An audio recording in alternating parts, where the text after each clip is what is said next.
और उसका 20 अध्याय। और हालांकि यहाँ पे प्रभु की बात इन्होंने नहीं माने, भूल गए। चेले 12 चेले 11 चेले, एक तो फांसी लगा लिया था यहूदा इस्करियोती ने, और यहूदा इस्करियोती ने जो मर गया, फांसी लगा लिया। आज जो है वो खेत का नाम हकलदामा है, उस समय भी हकलदामा था। और अभी भी कुछ 30 चांदी के सिक्के यहूदा इस्करियोती ने पहले वो खेत में जाकर के फेंका और फिर वो फांसी लगा के मर गया था। तो पैसे से खेत खरीदा गया, और खेत जो है वो हकलदमा कहलाता है। और वहाँ पे बहुत बड़ा ग्रेवयार्ड बना हुआ है, ग्रेवयार्ड और कब्रिस्तान बना हुआ है, और वहाँ पे लावारिस लाशों को मट्टी दी जाती है। और उसके बाजू में जो है यहूदियों का कब्रिस्तान बना हुआ है। तो एक जब कभी आप इज़राइल जाए तो यरूशलेम के बाहर साइड में बहुत बड़ा एरिया कब्रिस्तान, और विश्व के किसी भी कोने में यहूदी मर जाए, विशेषकर सिपाही में से, तो उसकी लाश को वो वहाँ ले जा करके वहाँ गाड़ते हैं। तो इतना उनके यहूदियों के मुर्दों का सम्मान होता है। जब हम इज़राइल में थे, उसके थोड़े ही समय पहले एक लड़ाई हुई थी, तो वो मुर्दा मांगने के लिए, वो मरा हुआ मुर्दा नहीं दे रहे थे उधर मुस्लिम देश के लोग, उसके लिए लड़ाइयाँ हुई। यहूदी का मुर्दा नहीं देते हैं लोग, उसके लिए एक बड़ी लड़ाई हुई। और वो लड़ाई में आखिर यहूदी सिपाहियों ने लोगों से झगड़ा किया, मारा उनको, और मुर्दा छीन के लाया। मुर्दा इतना महत्वपूर्ण है तो जिंदा कितना महत्वपूर्ण होगा यहूदियों के लिए, क्योंकि यहूदियों का ये विश्वास है कि एक दिन मरे हुए लोग जिंदा होंगे। तो मुर्दा इतना महत्वपूर्ण है यहूदियों के लिए, तो जिंदे तो बहुत ही महत्वपूर्ण है। इसलिए लगातार इज़राइल जो है लड़ाई चालू रखा है, नुकसान उठा उठा के भी लड़ाई चालू रखा है। यदि लड़ाई को बंद कर दे तो वो जो दूसरे देशों के लोग, 22 देश है आसपास, वो 22 देश जो है वो इज़राइल के ऊपर भारी पड़ेंगे। और वैसे 52 देश है जो इज़राइल के विरोध में लड़ते हैं, मुस्लिम देश 52 देश इज़राइल के विरोध में लड़ते हैं। 22 तो चिपके हुए आसपास, और आसपास तो असूर और मिस्र और पैलेस्टाइन, और ये 4-5 देश तो लगातार करते ही रहते। तो इज़राइल हमेशा लड़ रहा है, हमेशा लड़ते ही रहता है। तो इसका ये मैं बात क्यों बता रहा हूँ, तो मैं और आप भी, हम भी एक आत्मिक युद्ध में हैं, क्योंकि हम इज़राइल में नहीं हैं, इज़राइली नहीं हैं हम, फिर भी हमने यीशु मसीह पर विश्वास किए, इसलिए हमको इज़राइल का पद मिल चुका है। हम इज़राइली हैं, आत्मिक रूप से हम इज़राइली हैं। तो चेले भी डर के मारे एक मन होकर के छुपे हुए थे। चेले डर गए थे, और वो जो है छुपे हुए थे एक जगह। अब यहाँ पर देखो, अच्छे काम के लिए तो एक मन होते थे, चेले होते थे, होना चाहिए, पर यहाँ तो डर के मारे छिपे हुए हैं पूरे चेले, 11 चेले हैं। ठीक है, तो हम पढ़ेंगे यूहन्ना रचित सुसमाचार, उसका 20 अध्याय और उसका 19 से लेके 23 पद। इन वचनों के द्वारा हमें एक नई समझ दे यीशु के नाम में, आमीन। यहाँ लिखा है कि यीशु मसीह जो है जी उठे। तो चेले लोग डर के मारे कमरे के अंदर बंद है, यहूदियों के डर के मारे बंद थे। अंदर से ताला लगा दिए होंगे, नहीं तो बाहर से किसी से लगवा दिए होंगे, पता नहीं क्या था। तो ये चेले, क्योंकि उस समय यरूशलेम में ऐसा बताते हैं कि 3 लाख लोग थे। फसह का पर्व चल रहा था और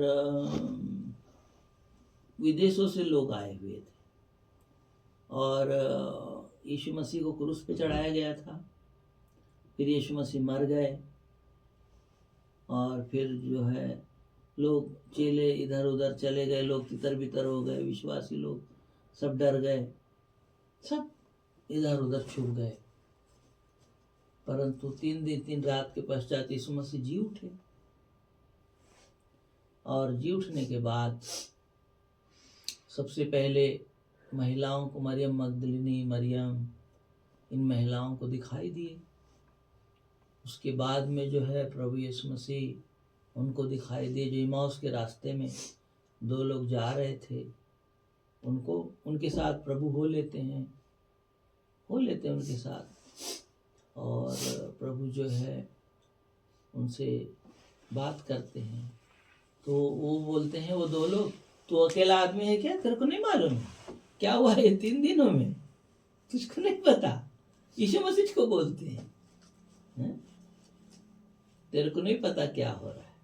और प्रभु उनके साथ हो लेते, क्योंकि उनकी आंखें बंद कर दी गई थी। जाते हैं फिर एक गांव में जाते हैं, इमाउस में, फिर वहाँ एक घर में जाके खाना खाने बैठते हैं। खाना खाते समय बैठे, अरे बोले तू भी कहाँ जाएगा रात को, हमारे साथ रुक जा भाई। तो यीशु मसीह, अब यहाँ भी यीशु मसीह होंगे, दिख नहीं रहे, प्रभु है यहाँ पे हमारे बीच में, तू कहाँ जाएगा भाई? चेले ये 2 लोग बोले हमारे साथ बैठ जा। तो यीशु मसीह बैठ गया और खाना खाते समय प्रभु यीशु मसीह ने धन्यवाद किया। रोटी पहले पिता परमेश्वर धन्यवाद किया, आपने हमको खाने को रोटी दिया, तोड़ा। वे समझ गए चेले, ये दूसरे 2 लोग थे, दूसरे थे, समझ गए। तो और यीशु गायब हो गए, गायब हो गए यीशु मसीह। तो वहाँ से ये खाना खाए कि नहीं खाए पता नहीं, तुरंत वापस वो यरूशलेम आ जाते हैं रातों रात। ऐसे ये और घटना है। अगली घटना ये चेलों पर प्रकट हुआ कि यहाँ पे चेले 11 चेले यहूदियों के डर के मारे कमरे के अंदर बंद है और वहाँ पे प्रभु प्रकट हो गए। तब यीशु आया और उनके बीच में खड़ा होकर उनसे कहा, तुम्हें शांति मिले। मतलब जब हम दुख में होते हैं या डर में होते हैं तो प्रभु यीशु हमको शांति देने के लिए आते हैं। अपन तुपन होते तो क्या बोलते पता है? तुमको शर्म नहीं आती, तुम्हारा गुरु तुम्हारे लिए मर गया, तुम छुप के बैठे। अपन ऐसा बोलते हैं कि तुम छुप के बैठे हो, तुमको शर्म नहीं आती, अपन ऐसे बोलते हैं। तुम गुरु को छोड़ दिए, डर गए ऐसा। लेकिन प्रभु ऐसा नहीं है। प्रभु जी जो है वो कहते हैं तुमको शांति मिले। वहाँ आ गए प्रभु, दरवाजा बंद है, ताला बंद है, दरवाजा बंद है, दीवाले वाले सब कैसे आ गए होंगे? तो ग्लोरियस बॉडी जो होगी, ग्लोरियस बॉडी महिमा में देह, उसको ताला, दरवाजे, दीवाले नहीं रोक पाएगी। यीशु मसीह जी उठे तो जो प्रभु यीशु मसीह पर विश्वास करते हैं और प्रभु यीशु मसीह के योजना पर जो चलेंगे, तो हमको भी प्रभु ऐसे ही ग्लोरियस बॉडी दे देगा, महिमा में शरीर प्रभु हमको देगा। तो हम कहीं भी अंदर बाहर आ जा सकेंगे, कोई दरवाजे और उसकी ज़रूरत नहीं है, खोलेगा ताला वाला, बिल्कुल नहीं। ऐसा प्रभु हमको भी दे देने वाला है। तो वहाँ पे यीशु आया और कहा कि तुमको शांति मिले। तो प्रभु आए और पहले शांति देते हैं अपने चेलों। हमको भी प्रभु पहले शांति देते हैं, तुम्हें शांति मिले। फिर लिखा है कि तब यह कहकर उसने अपना हाथ और अपनी पसली दिखाई और कहा। तब चेले प्रभु को देखकर आनंदित हुए। प्रभु चेले देख करके, प्रभु को देख करके चेलों ने प्रभु को देखा और वो आनंदित हो गए। अरे बोले, हम तो छुप गए थे अपने आप को, 3.5 साल प्रभु के पीछे चलने के बाद भी छिप गए थे, लेकिन प्रभु को देखकर क्या हो गए? आनंदित हो गए। हमको भी प्रभु आराधना थोड़ी कर रहे हैं, आनंद से भरना चाहता। वो आनंदित हो गए चेले प्रभु को देखकर। यीशु ने फिर उनसे कहा, तुम्हें शांति मिले। तो पहली शांति जो है उनका डर भगाने के लिए। और यहाँ चेले एक मन के थे, एक चित के थे। काहे के लिए? डर के लिए। डर में भी एक चित है, चलो रे छुप जाते हैं बोले, तो छुप गए होंगे तो एक मन एक चित के होकर प्रभु को पुकार रहे होंगे, आपस में एक मत हो गए होंगे, एक चित हो गए होंगे, है ना। परमेश्वर को पुकार रहे होंगे। बोले थे, गुरुजी मैं जिंदा हो जाऊंगा पर कुछ अता पता है नहीं, वो दिखाई देता नहीं, क्या करे? तो पिता को पुकार रहे होंगे। वहां प्रभु जी आ जाते हैं। तो पहली शांति जो है उनके डर को भगाने के लिए, कि तुम्हें शांति, उनके डर को भगाने के लिए, उनके दुख को दूर करने के लिए, डर को, दुख को, भय को, पीड़ा को दूर करने के लिए प्रभु पहली शांति देते हैं। पहली शांति हमारी चंगाई के लिए, छुटकारे के लिए, भय को दूर करने के लिए पहली शांति मिली यहाँ पे। दूसरी शांति, यीशु ने फिर उनसे कहा, तुमको शांति मिले। अब दोबारा फिर बोलता है प्रभु, तुमको शांति मिले। जब शांति मिलेगी तो आगे क्या लिखा है कि जैसे पिता ने मुझे भेजा है वैसे ही मैं भी तुमको भेजता हूँ। पिता ने मुझको भेजा तो मैं भी तुमको भेजता हूँ। यह कहकर उसने उन पर फूंका और उनसे कहा, पवित्र आत्मा लो, पवित्र आत्मा लो। और फूंक करके पवित्र आत्मा उनको यीशु प्रभु ने दे दिया। तब आगे लिखा है, जिनके पाप तुम क्षमा करो वे उनके लिए क्षमा किए गए हैं, और जिनके तुम रखो वे रखे गए हैं। तो चेलों को प्रभु यीशु मसीह ने पाप क्षमा करने का अधिकार दिया है। मरकुस 2 में देखते हैं हम, तो वहां पे यीशु ने जो है लकवे के मारे हुए से कहा, हे पुत्र तेरे पाप क्षमा हो गए, और फिर उसको खड़ा कर दिया, चलने लगा। और यहाँ हम देखते हैं तो यीशु मसीह बोलते हैं चेलों को पाप क्षमा करने का अधिकार दे दिया। तो चेलों को मिला तो पाप क्षमा करने का अधिकार मुझको और आपको भी यीशु मसीह ने दे दिया। हालेलुया। यीशु मसीह ने मुझको भी पाप क्षमा करने का अधिकार दे दिया। दे दिया, प्रभु ने पाप क्षमा करने का अधिकार दे दिया। तो जिनके पाप तुम क्षमा करो, मुझको प्रभु यीशु ने दूसरों के पाप क्षमा करने का अधिकार दिया। आपको प्रभु यीशु ने दूसरों के पाप क्षमा करने का अधिकार दे दिया है। तो मुझको और आपको प्रभु यीशु मसीह ने पाप क्षमा करने का अधिकार दे दिया है। हमारे पास पाप क्षमा करने का अधिकार है क्योंकि यीशु मसीह ने हमको दिया। तो दिया है तो बोले कि तुम क्षमा करोगे तो क्षमा किए जाएंगे, और रखोगे तो रखे जाएंगे, रखोगे तो रखे जाएंगे। अब बताइए, है ना, परमेश्वर पिता ने पाप क्षमा करने का अधिकार यीशु अपने पुत्र को दिया, और पुत्र यीशु मसीह ने पाप क्षमा करने का अधिकार हमको दे दिया। बोलो प्रभु यीशु मसीह की जय। हालेलुया। इस वंडरफुली, बड़ा अद्भुत है। और जब ये भेद पवित्र आत्मा हम पर प्रकट करते हैं, समझ हमको मिलने लगती है, तब जो है चंगाई और फिर छुटकारा और चमत्कार और आशीर्वाद आने लगते हैं। हाँ, नहीं तो नहीं आने वाले।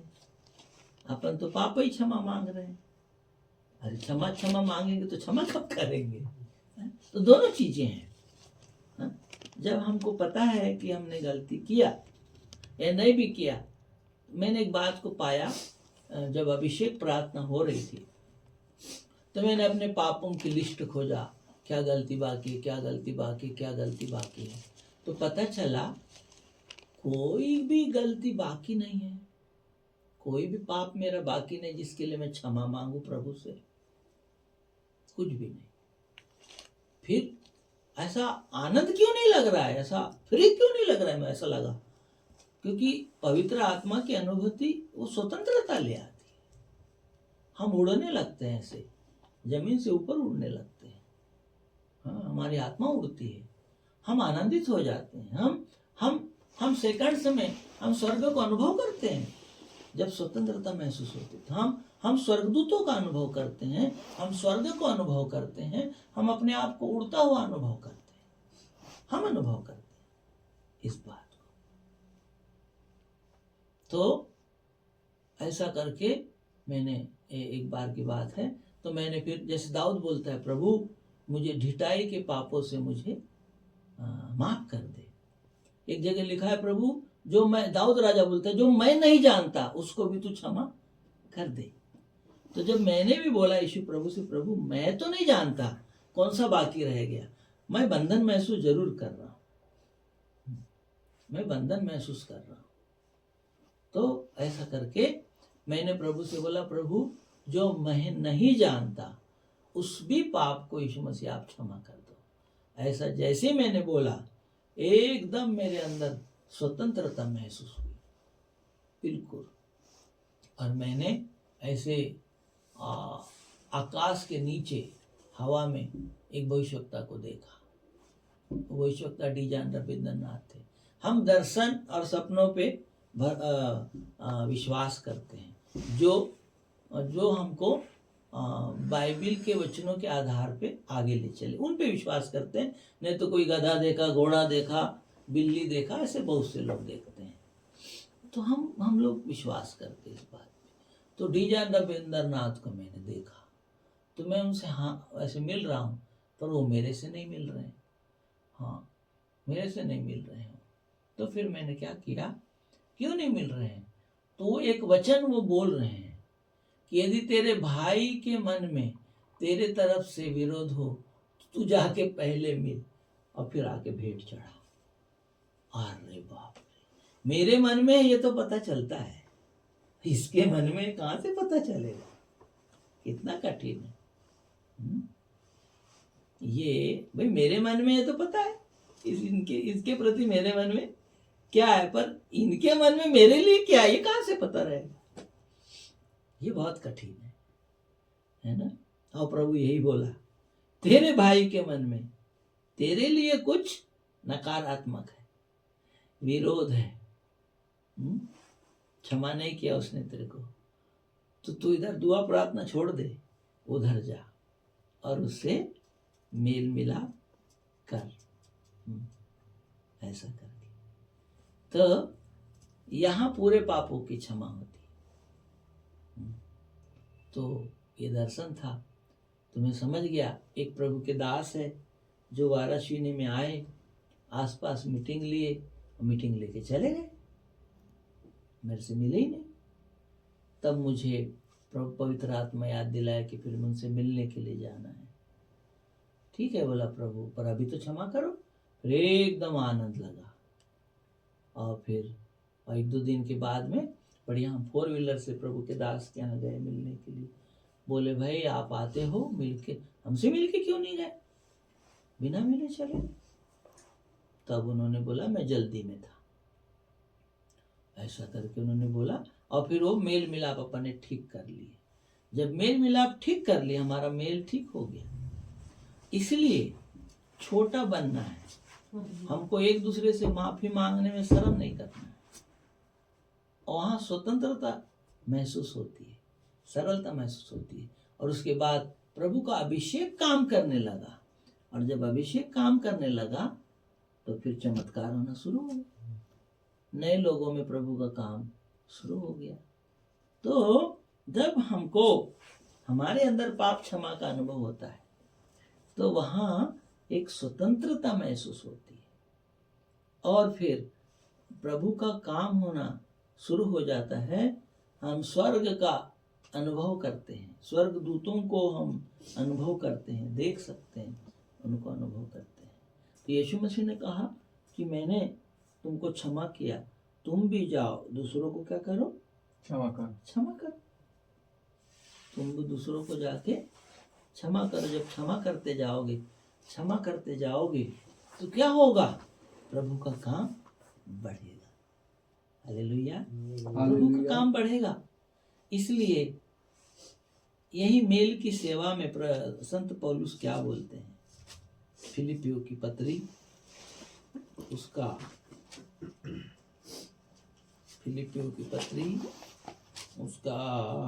3 अध्याय और उसका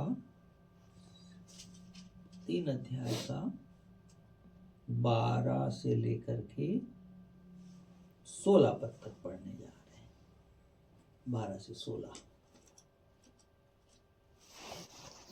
यह मतलब नहीं कि मैं पा चुका हूँ, हाँ, या सिद्ध हो चुका हूँ, पर उस पदार्थ को पकड़ने के लिए दौड़ा चला जाता हूँ जिसके लिए मसीह यीशु ने मुझे पकड़ा था। ये भाइयों, मेरी भावना यह नहीं कि मैं पकड़ चुका हूँ, परंतु केवल यह एक काम करता हूँ कि जो बातें पीछे रह गई है उनको भूल कर आगे की बातों की ओर बढ़ता हुआ निसारे की ओर दौड़ा चला जाता हूँ, ताकि वह इनाम पाऊँ जिसके लिए परमेश्वर ने मुझे यीशु मसीह में ऊपर बुलाया है। हम में से जितने सिद्ध हैं यही विचार रखें, और यदि किसी बात में तुम्हारा और ही विचार हो तो परमेश्वर उसे भी तुम पर प्रकट कर देगा। इसलिए जहाँ तक हम पहुँचे हैं उसी के अनुसार चलें। हालेलुया। तो यहाँ 2 बातें आई है कि मैं अभी सिद्ध नहीं हुआ हूँ, और 15 पद में लिखा है कि मैं सिद्ध हो गया हूँ। दोनों बातें हैं। तो हमको ये भी याद रखना है कि कोई एक बात की शिक्षा देता है कि हम सब सिद्ध हैं, हम सब सिद्ध हैं, तो वो अधूरी शिक्षा है, सिक्के का एक भाग है। सकारात्मक कि बोलना मतलब वो सिक्के का एक भाग है। तो क्या लिखा है कि मैं सिद्ध हूं, तुम सिद्ध हो। 3:15 में लिखा है कि मैं सिद्ध हूं, तुम भी सिद्ध हो, ये बोल रहा है। लेकिन ऊपर 12 में बोल रहा है मैं अभी सिद्ध नहीं हुआ हूं, अभी सिद्ध नहीं हुआ। इसलिए मुझको और आपको बड़ा सावधान रहना है शिक्षाओं से, जिनसे हम शिक्षा सुनते हैं। क्योंकि एक तरफ बोल रहा है मैं सिद्ध हूं, तुम भी सिद्ध हो, ऊपर बोलता है मैं सिद्ध ही नहीं हुआ हूं। जब पौलुस सिद्ध नहीं था, हम कहाँ से हो जाए? पौलुस से बड़े थोड़ी हो गए अपन। अपन बुद्धिस्ट समाज में से आए प्रभु के पास, तो बुद्धिस्ट लोग क्या बोलते हैं, अरे यार तुमको इतनी भी अकल नहीं। डॉक्टर बाबा साहेब अम्बेडकर भारत में इतना महान पढ़ा लिखा आदमी, वो ईसाई नहीं बना, तुम बाबा साहेब से ज्यादा पढ़े लिखे हो क्या? ऐसे बोलते हैं, ऐसा हमको बोलते हैं लोग। अरे पढ़े लिखे तो नहीं है ज्यादा उससे, लेकिन प्रभु तो प्रभु है, प्रभु जिंदा है, प्रभु है। अम्बेडकर मर गया तो जिंदा थोड़ी हुआ। यीशु जिंदा है, और अम्बेडकर को तो जला दिए, जिंदा थोड़ी हुआ। तो जो जिंदा है यीशु मसीह, वो महान है। तो अपन पौलुस से बड़े नहीं हो सकते, इसलिए लिखा है कि मैं सिद्धता की ओर जाता हूं। तो क्या करता हूं सिद्ध होने के लिए? हे भाइयों, मेरी भावना यह नहीं कि 13 पद, मेरी भावना यह नहीं कि मैं पकड़ चुका हूं, परंतु केवल एक काम करता हूँ, जो बातें पीछे रह गई है उनको भूलकर आगे की बातों की ओर बढ़ता हुआ निशाने की ओर दौड़ा चला जाता हूँ, ताकि वह इनाम पाऊं जिसके लिए परमेश्वर ने मुझे मसीह यीशु में ऊपर बुलाया है। वह इनाम पाऊं जिसके लिए मसीह यीशु ने मुझे ऊपर बुलाया है। तो उस पदार्थ को पकड़ने के लिए चला जाता हूं। कौन सा पदार्थ है ये जिसको पकड़ने की बात कर रहा है? क्या पदार्थ होना चाहिए? ये है सिद्धता का पदार्थ, सिद्धता का पदार्थ। और निशाना जो है वो निशाना है स्वर्ग को आना, और इनाम जो है वो इनाम है मृत्यु में से जी उठना, मुर्दों में से जी उठना, जिंदा हो जाना। क्योंकि ये 3:11 में लिखा हुआ है, किसी भी रीति से मैं मरे हुओं में से जी उठने के पद तक पहुंचू। कोई बात। हालेलुया। जिंदा है प्रभु हमारा, जिंदा है यीशु हमारा, जिंदा है प्रभु हमारा, जिंदा है यीशु मसीह हमारा, जिंदा है यीशु हमारा, जिंदा है प्रभु हमारा। जीवन देता है, शांति देता है, जीवन देता है, शांति देता है।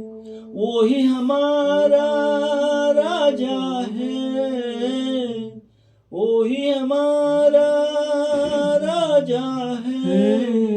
हम सब उसके सेवक हैं। जिंदा है प्रभु हमारा, जिंदा है यीशु हमारा। गाइए, जिंदा है प्रभु हमारा, जिंदा है यीशु हमारा। जीवन देता है, शांति देता है, जीवन देता है, शांति देता है।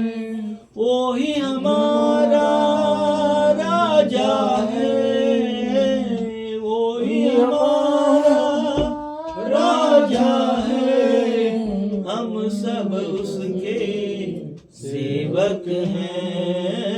जिंदा है प्रभु हमारा, जिंदा है यीशु हमारा, जिंदा है प्रभु हमारा, जिंदा है यीशु हमारा।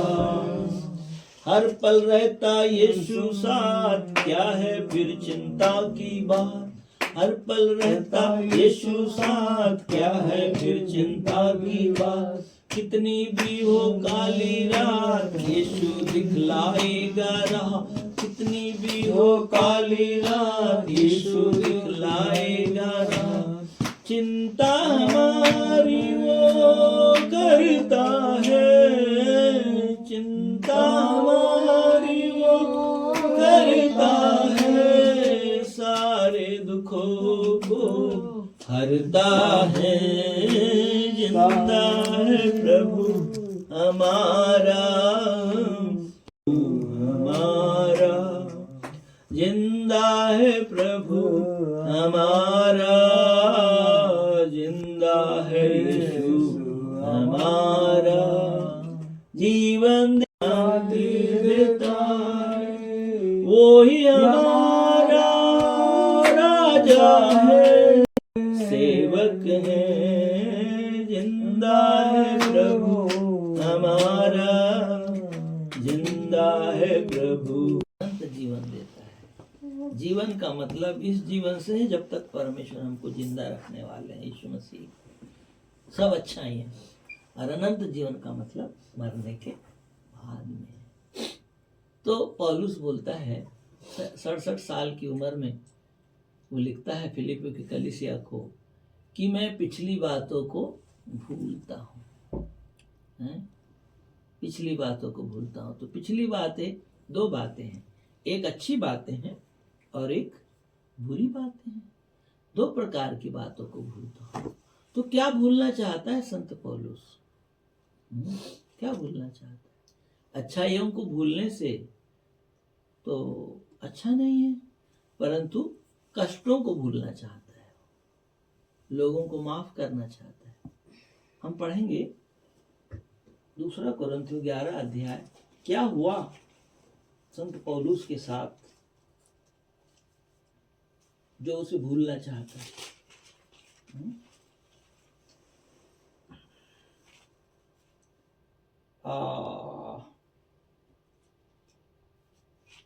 11 अध्याय का 16 से लेकर के 29 पद तक हम पढ़ेंगे। यहाँ समझ में आ जाएगी कि पौलुस क्या क्या भूलना चाहता है। फिर मैं कहता हूँ, कोई मुझे मूर्ख ना समझे, नहीं तो मूर्ख ही समझकर मेरी सह लो, ताकि थोड़ा समय घमंड कर सकूं। इस बेधड़क घमंड में जो कुछ मैं कहता हूँ वह प्रभु की आज्ञा के अनुसार नहीं, पर मानो मूर्खता से ही कहता हूँ। जबकि बहुत से लोग शरीर के अनुसार घमंड करते हैं, तो मैं भी घमंड करूँगा। तुम तो समझदार होकर आनंद से मूर्खों की सह लेते हो, क्योंकि जब तुम्हें कोई दास बना लेता है या खा जाता है या फंसा लेता है या अपने आप को बड़ा बनाता है या तुम्हारे मुंह पर थप्पड़ मारता है, तो तुम सह लेते हो। मेरा कहना अनादर ही की रीति पर है, मानो हम इसके लिए निर्बल से थे। परंतु जिस किसी बात में कोई साहस करता है, मैं मूर्खता से कहता हूँ। मैं भी साहस करता हूँ, क्या वे ही इब्रानी है? दूसरा कुरिन्थियों पढ़ रहे हैं। 2 कुरिन्थियों 11:16 से 11:16 से और 28 पद तक पढ़ेंगे। मीटिंग में हूँ बेटा, बाद में बात करें। मैं भी हूँ, क्या वे ही इस्राएली हैं? मैं भी हूँ, क्या वे ही अब्राहम के वंश हैं? मैं भी हूँ, क्या वे ही मसीह के सेवक हैं? मैं पागल सा कहता हूँ, मैं उनसे बढ़कर हूँ। अधिक परिश्रम करने में, बार बार कैद होने में, कोड़े खाने में, बार बार मृत्यु के जोखिमों में, 5 बार मैंने यहूदियों के हाथ से 39 कोड़े खाए हैं। 3 बार मैंने बेत खाई, 1 बार मुझ पर पथराव किया गया, 3 बार जहाज जिन पर मैं चढ़ा था टूट गए, 1 रात दिन मैंने समुद्र में काटा।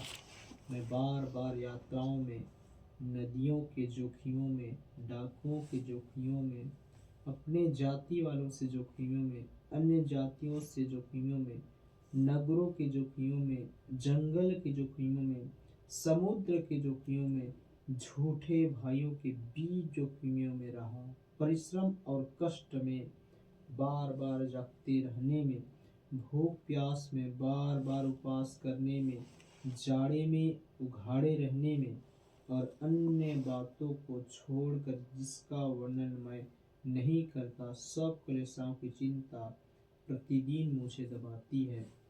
किसकी निर्बलता से मैं निर्बल नहीं होता? किसके ठोकर खाने से मेरा जी नहीं दुखता? आगे पढ़ लीजिए 33 तक ना। यदि घमंड करना आवश्यक है तो मैं अपनी निर्बलता की बातों पर घमंड करूंगा। प्रभु यीशु का परमेश्वर और पिता जो सदा धन्य है जानता है कि मैं झूठ नहीं बोलता। दमिश्क में अरितास राजा की ओर से जो हाकिम था, उसने मुझे पकड़ने को दमिश्कियों के नगर पर पहरा बैठा रखा था, और मैं टोकरियों में खिड़की से होकर शहर पर पर से उतरा उतारा गया और उसके हाथ से बच निकला। हालेलुया, प्रभु यीशु को महिमा मिले। तो यहाँ पे पौलुस का दुख भोग है, कष्ट है, कष्ट है। तो ये कष्ट है, तो ये कष्ट हुए, कितने कष्ट हुए, लिखा है कि मेरा अनादर हुआ, परिश्रम करने में 5 बार मैंने यहूदियों के हाथ से 39 कोड़े खाए हैं। तो यहूदियों ने यीशु मसीह को तो एक बार 39 कोड़े मारे गए, परंतु पौलुस को 5 बार। तो कहीं ना कहीं क्या बोलते हैं, अवचेतन मन में शिकायत तो बनी रही होगी, है कि नहीं।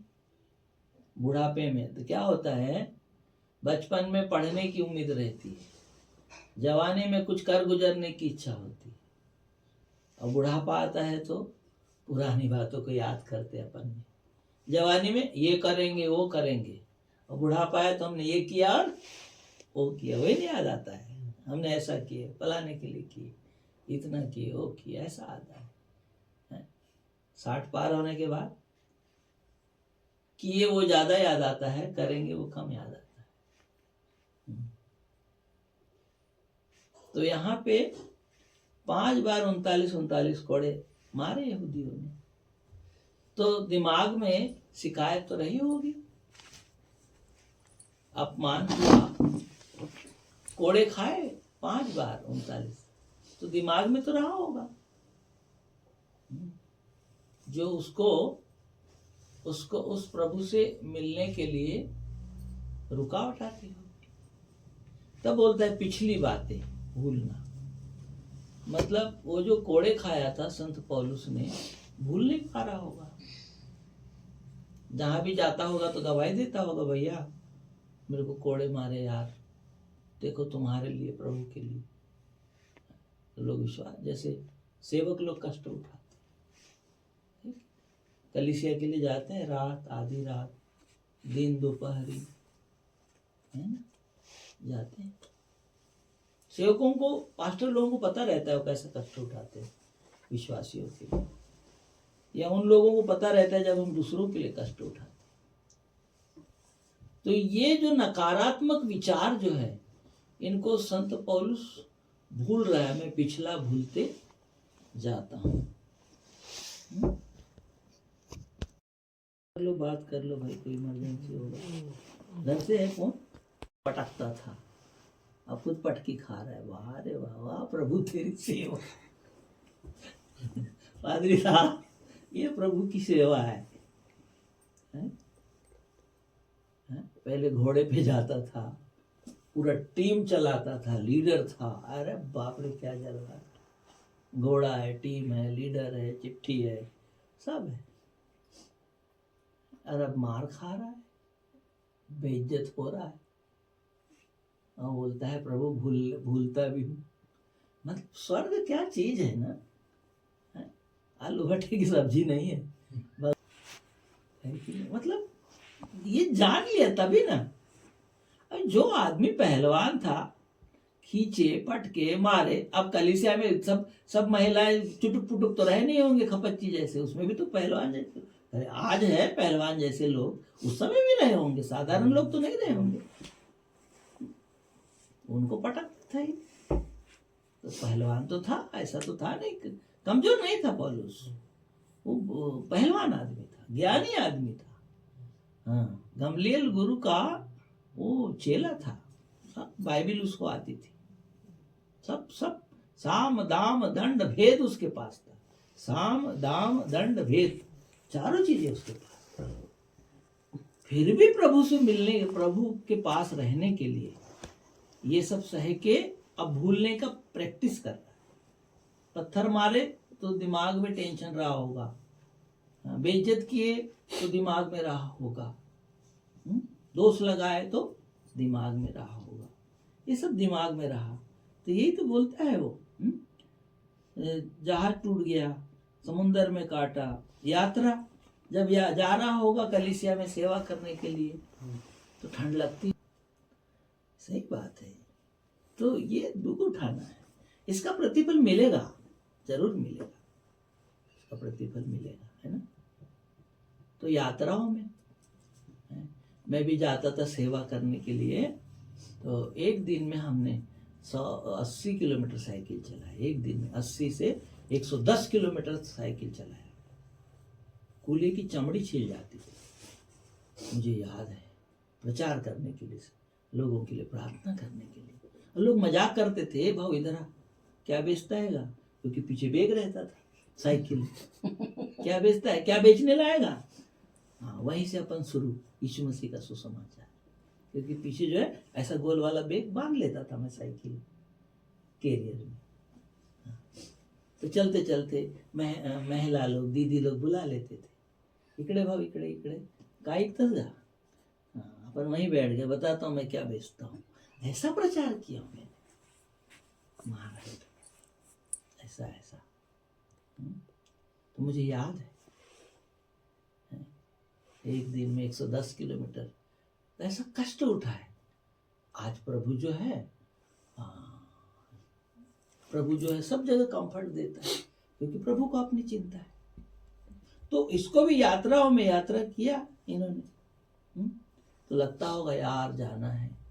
आज बाबा जी बाप रे इतनी यात्रा करते रे बाप।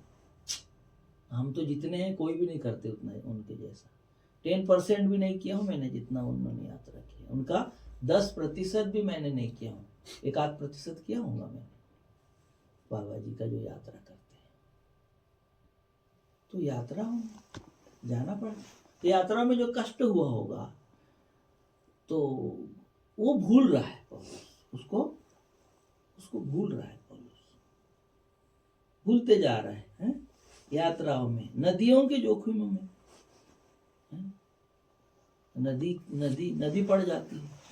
एक बार हम गए थे इधर खैराडी, अंबिकापुर से आगे पड़ता है छत्तीसगढ़ में, यात्राओं में। उधर तो सब पहाड़ उधर ये नहीं है, लाइट नहीं है और हैंडपंप भी नहीं है और कुएं भी नहीं है। सोते का पानी आता है उसमें, जंगलों में वो लोग पीते हैं, नहीं छत्तीसगढ़ में। तो यात्रा, तो ये जो चीजें है, पिछला कष्ट जो है वो भूल रहा है संत पौलुस। जहाँ कष्ट हुआ उसको भूल रहा है। और बहुत सी देखो, और नदी और डाकू ने भी पकड़ा था, अपने को भी चोरों ने पकड़े, डाकू ने पकड़े, प्रभु ने वहां से आजाद किया। चोरी कर लिए लोगों, डाकुओं के जोखिमों में, अपने जाति वालों से जोखिमों में। अपने जात वालों ने बड़ा बेइज्जत किया हमको, पानी बंद कर दिया, शादी में नहीं बुलाए, बड़ा बेइज्जत किया, शादी में नहीं बुलाए, पानी नहीं, रोड से नहीं चलने दिए, कौम के गद्दार, ऐसा बोले। कहा बोले देश का क्या क्या कई प्रकार का लिखे मेरे बारे में पेपर में, उल्टा देश का गद्दार। ऐसा होता है, खलीसिया जो है ऐसे नहीं बनती। एक बार की बात है, गोंदिया से आगे एक गांव है तुमखेड़ा, वहां गया मैं। तो कलीसिया अच्छी लगी हुई थी। फिर वहां से 3 लोग आ गए। तो एक वकील था और एक सेठ था और एक कोई ऐसे था। तो कलीसिया के लोग बढ़िया खड़े थे मेरे साथ, उनको देखे तो कलीसिया के लोग छोड़ के भाग गए। मेरे को कोई चीज नहीं था मेरे साथ। तो मेरा अपमान किए, खूब मेरी बेइज्जती किए, मेरा अपमान किए। बोले इधर आना नहीं दोबारा, हमारे महाराष्ट्र में पैर नहीं रखना बोले। तो मैंने बोला देखो साहब, जिस माँ ने बच्चे को जन्म नहीं दिया उसको बच्चे के जन्म देने का दर्द क्या होगा। बांझ को कभी समझ में आएगा बच्चा जन्म देना क्या होगा, ऐसे बोला मैंने। जिसको पेट दर्द नहीं हुआ उसको पेट दर्द का अनुभव होगा कभी, ऐसा बोला मैंने। तो मैंने कहा झूठे भाइयों के बीच जोखिम में रहा, समुद्र में भी जोखिम आते हैं। झूठे भाई के जोखिम, बीच के जोखिम में, झूठे भाई मतलब झूठा दोष लगा दे, ईसाई बनाता है, बोले ये धर्म परिवर्तन करता है, ये ऐसा करता है, झूठा झूठा झूठा दोष लगाते हैं झूठे भाई। ये सब हुआ उसके साथ, परिश्रम और कष्ट में, बार बार जागते रहने में। विश्वासी लोग सोते और सेवक लोग जागते रहते हैं। अपन जागते रहते हैं लोगों के लिए, अस्पताल में रहते हैं, वो फोन करते हैं और अपन जाग के प्रार्थना करते हैं। पानी भी नहीं दिए, चाय भी नहीं दिए, अपन प्रार्थना करके चले गए। दोबारा फिर गए और सही में प्यास भी लगी थी, गर्मी का समय था, और सोची कि आधी कप चाय मिल जाए, हो गई।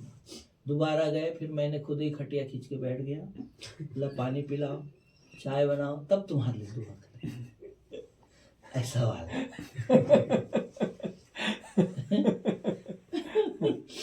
ऐसा वाला किए, उनको सिखाए ऐसा तो सब इतना नहीं समझते, नहीं जानते। तो सिखाना भी है कि नहीं?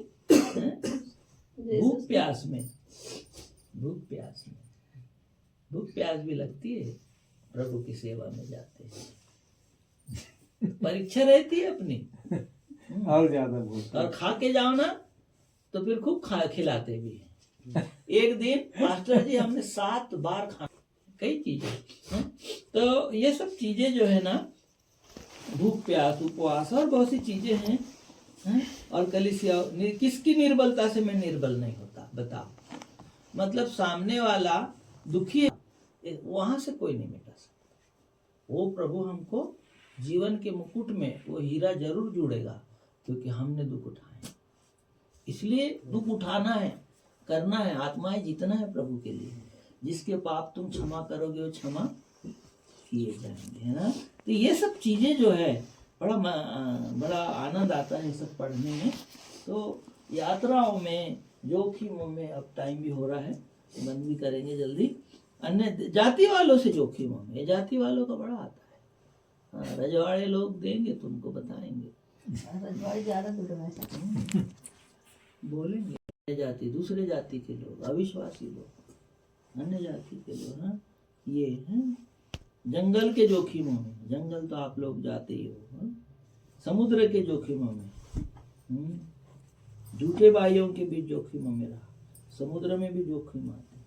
झूठे भाई के जोखिम, बीच के जोखिम में, झूठे भाई मतलब झूठा दोष लगा दे, ईसाई बनाता है, बोले ये धर्म परिवर्तन करता है, ये ऐसा करता है, झूठा झूठा झूठा दोष लगाते हैं झूठे भाई। ये सब हुआ उसके साथ, परिश्रम और कष्ट में, बार बार जागते रहने में। विश्वासी लोग सोते और सेवक लोग जागते रहते हैं। अपन जागते रहते हैं लोगों के लिए, अस्पताल में रहते हैं, वो फोन करते हैं और अपन जाग के प्रार्थना करते हैं। करते हैं कि नहीं करते हैं? अपन अपने बाल बच्चों के लिए उतना नहीं करते, उतना दूसरों के लिए प्रार्थना करते हैं, बार बार। यहाँ मिल जाए, हाँ, पर नहीं मिलता, ऐसा होता है। मुझे याद है, एक घर में गया मैं प्रार्थना करने, भूत पलित था, वहां गया तो उन्हें बेड भी नहीं बोले, पानी भी नहीं दिए, चाय भी नहीं दिए, अपन प्रार्थना करके चले गए।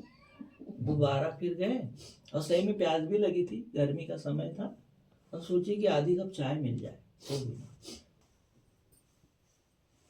कई चीजें हैं, तो ये सब चीजें जो है ना, भूख प्यास उपवास और बहुत सी चीजें हैं। और कलीसिया, किसकी निर्बलता से मैं निर्बल नहीं होता, बताओ?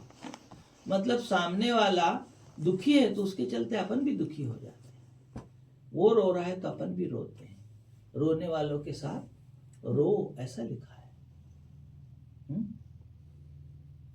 तो ये ऐसी बातें हैं। इसलिए ये जो चीजें हैं, यदि मेरे साथ, आपके साथ, हमारे साथ कुछ ऐसा बीतता है तो हमको उनको भूलना है, माफ करना है, और क्या करना है? भूलना है, माफ करना है और भूलना है। और सिद्धता, उस पदार्थ को मैं पकड़ने के लिए दौड़ा चला जाता, जिसके लिए यीशु मसीह ने मुझे पकड़ा था। मतलब वो पदार्थ का नाम है सिद्धता। और इनाम मतलब ये देह का बदल जाना, मुर्दे का जिंदा हो जाना, ये है इनाम जो प्रभु हमको देगा, ये इनाम है। और आगे लिखा है हम में से जितने सिद्ध हैं। तो सिद्ध क्या है इसका मैंने पिछले बार बताया था। एक बच्चा जब जन्म लेता है ना, तो उसको वो मैच्योर होता है। कैसे? डॉक्टर उसको देखता है, डॉक्टर देखती हैं उसको, हिला डुला, एक पैर पकड़ के हिलाएंगे ऐसा, दूसरा पैर पकड़ के हिलाएंगे, फिर एक ही हाथ पकड़ के हिला देंगे। वो अपन नहीं कर सकते, डॉक्टर करता है। आप देखना, डॉक्टर जो है ये जो क्या पेडियाट्रिशियन रहते हैं, वो ऐसा एक पैर पकड़ते हैं बच्चे का, मैंने देखा, हिलाते पूरा। अपन नहीं हिला सकते, हमको डर लगता है। फिर वही दाई जब अपने घर में आती है, बच्चों को तेल मालिश वालिश करती है, पूरा उल्टा पकड़ लेती है, ऐसा हिला, दो हाथ पकड़ के हिलाती है, गर्दन पकड़ के हिला। अपन नहीं कर सकते, डर लगता है। तो उससे ये समझ में आता है कि वो बच्चा मैच्योर है। तो हम सिद्ध है का मतलब ये है कि अभी तक जहां हम पहुंचे वहां हम सिद्ध है। अभी हम सिद्ध है, अभी हम सिद्ध है। पर अब इस बच्चे को नहलाना है, तेल लगेगा, खाना पीना लगेगा, तो सिद्धता की ओर बढ़ते चले जाता है। ये है सिद्धता और सिद्ध। जहां आज हम पहुंचे हम सिद्ध है। अभी हम दूसरों को क्षमा कर सकते हैं, प्रभु ने हमको माफ कर दिया। हाँ, मैं धर्मी हूँ, प्रभु यीशु मसीह ने मुझे धर्मी बनाया, इसलिए मैं धर्मी हूँ। क्योंकि यूहन्ना 9:31 में लिखा है परमेश्वर पापियों की नहीं सुनता। तो किसकी सुनता है? धर्मी की सुनता है। हमने प्रार्थना की प्रभु यीशु के नाम में ये चंगे हो जाए, और सामने वाला हो गया, तो धर्मी है कि नहीं? अपन धर्मी है, तभी ना परमेश्वर ने सुना और सामने वाले को चंगा कर दिया, उसको आशीष दे दिया, तो मैं धर्मी हूँ। क्योंकि यूहन्ना 9:31 में प्रभु यीशु मसीह बोले परमेश्वर पापियों की नहीं सुनता। तो किसकी सुनता है? धर्मियों की सुनता है। हमारी परमेश्वर सुनता है क्योंकि हम धर्मी हैं, क्योंकि हम धर्मी हैं। हालेलुया। हाँ, परंतु हम सिद्धता की ओर बढ़ते चले जाते हैं। यदि कोई व्यक्ति, देखो अब एक बात और, यदि कोई व्यक्ति अपने आप को धर्मी समझता है तो पश्चाताप नहीं कर सकता, फिर उन्हें पश्चाताप नहीं कर सकता। ये भी क्योंकि हम पापी संसार में रहते हैं, हवा पानी कहीं ना कहीं धूल पानी लग जाती है, इसलिए हमको पश्चाताप करने की आवश्यकता है। और शैतान हमको बोले तू पापी है, तो उसको बोलना है ए चुप रहे, यीशु मसीह ने मुझे धर्मी ठहराया है, मैं धर्मी हूँ। कोई व्यक्ति बोले तू पापी है, तो मुझे बोलना है कि मैं धर्मी हूँ। लेकिन परमेश्वर के सामने मैं अकड़ के नहीं जा सकता कि मैं धर्मी हूँ, आगे तेरे पास नहीं जा सकता मैं, क्योंकि वो मेरा पिता है, वो मेरा, उसके पास नहीं अकड़ सकता कि मैं धर्मी हूँ। मैं व्यक्ति के सामने अकड़ सकता हूँ, शैतान के सामने अकड़ सकता हूँ, दुष्ट के सामने परमेश्वर ने मुझे धर्मी ठहराया, मैं धर्मी हूँ, पर परमेश्वर के सामने मैं ऐसा अकड़ नहीं सकता। हालेलुया। हालेलुया। तो अब समाप्त करेंगे हम। तुम में से 2 जन एक मन के हो जाए